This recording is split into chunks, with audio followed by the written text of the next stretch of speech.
Now, if it wasn't for the Medici, these students might not be doing what they're doing today, because the story goes that Lorenzo il Magnifico was so concerned that standards were dropping in Renaissance Florentine art that he had the idea of founding an academy. He gathered together a number of choice works of art from the Medici's own collections. He hired a tutor, and bang, the modern art school was born.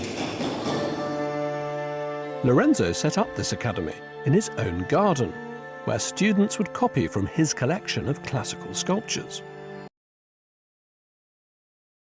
And Lorenzo's devotion to pagan rather than religious art moulded the minds of his students. One of them was the young Michelangelo. Lorenzo nurtured his genius when he was just 15 years of age. Now, if you want visual evidence of the huge impact that Lorenzo the Magnificent had on the young Michelangelo, it's to be found in this room, because here we've got the only two sculptures that he's known to have created while studying in Lorenzo's sculpture garden. Here we've got this beautiful low relief sculpture, a classical technique.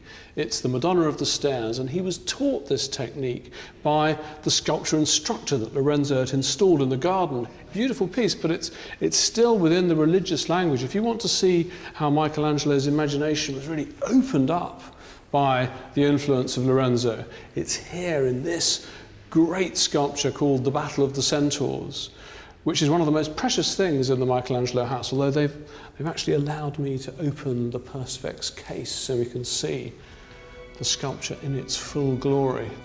Isn't that fantastic?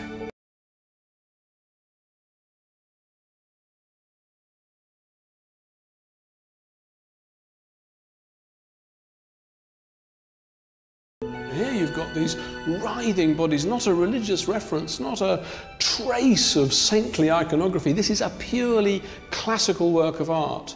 And its subject is struggle, and in a sense I think that's very appropriate, because what we're seeing here is Michelangelo wrestling the forms of sculpture into a new shape. This is really the birth of Western European secular art.